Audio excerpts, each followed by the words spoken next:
मित्रों, वेद व्यास रचित महाभारत की कथा के अनुसार अभिमन्यु अर्जुन और श्री कृष्ण की बहन सुभद्रा का पुत्र था। वहीं महाभारत में इस बात का उल्लेख भी मिलता है कि अभिमन्यु चंद्रदेव के पुत्र थे। जब श्री कृष्ण अवतार के साथ सभी देवी देवताओं के अंश धरती पर अवतार ले रहे थे तो चंद्रमा के पुत्र को भी धरती पर आना था, लेकिन चंद्रमा के मोह ने उन्हें अल्पायु बना दिया।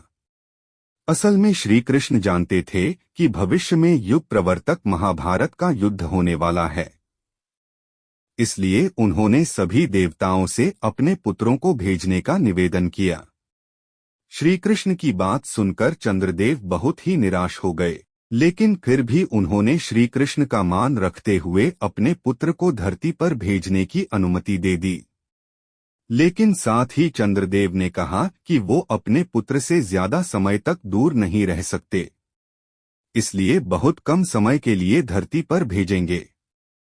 यही कारण है कि अभिमन्यु अल्पायु थे, यानी पृथ्वी लोक पर उनकी आयु 16 साल ही थी। आपने महाभारत की कथा में अक्सर चक्रव्यूह का जिक्र सुना होगा, लेकिन कई लोगों को आज भी नहीं पता कि आखिर चक्रव्यूह असल में क्या है।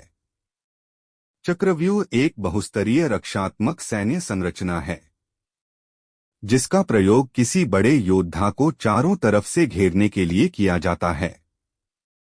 इसे बहुत ही कुशल युद्ध कला भी माना जाता है। चक्रव्यूह जो ऊपर से देखने पर चक्र या पद्म की तरह दिखाई देता है, इसके हर द्वार की रक्षा एक महारथी योद्धा करता है। इस व्यूह का प्रयोग महाभारत में कौरवों के प्रधान सेनापति द्रोणाचार्य द्वारा धर्मराज युधिष्ठिर को बंदी बनाने हेतु हुआ था, लेकिन अभिमन्यु ने युधिष्ठिर की रक्षा के लिए चक्रव्यूह भेदन के लिए संकल्प लिया और अद्भुत साहस और पराक्रम दिखाते हुए चक्रव्यूह में अकेले ही प्रवेश कर गए। अभिमन्यु साहस पूर्वक चक्रव्यूह में प्रवेश तो कर गए, लेकिन वह चक्रव्यूह से निकल नहीं पाए, क्योंकि उनको व्यूह से निकलने का मार्ग ही पता नहीं था, और इसकी वजह इनके जन्म से पूर्व की वह घटना है। जब यह माता के गर्भ में थे, जब अभिमन्यु अपनी मां सुभद्रा के गर्भ में थे, तो एक बार अर्जुन ने अपनी पत्नी सुभद्रा को चक्रव्यूह भेदने की कला के बारे में बताया था। तब अपनी मां के गर्भ से अभिमन्यु भी चक्रव्यूह भेदने की कथा सुन रहे थे, लेकिन जब अर्जुन ने चक्रव्यूह से बाहर निकलने की कला के बारे में बताना शुरू किया तो सुभद्रा गहरी नींद में सो गई, और इस तरह गर्भ में पल रहा शिशु यानी अभिमन्यु चक्रव्यूह से निकलने का मार्ग नहीं जानते थे। कुरुक्षेत्र की रणभूमि पर जब युद्ध शुरू हुआ तो युद्ध के 13वें दिन कौरवों ने पांडवों को फंसाने के उद्देश्य से चक्रव्यूह की रचना की थी। इस चक्रव्यूह से निकलने की कला केवल 4 योद्धा जानते थे। ये योद्धा थे श्री कृष्ण, अर्जुन, गुरु द्रोणाचार्य और प्रद्युम्न। युद्ध के दौरान साहसी और पराक्रमी योद्धा अभिमन्यु चक्रव्यूह में प्रवेश कर गए और बहुत ही वीरता के साथ लड़ने लगे।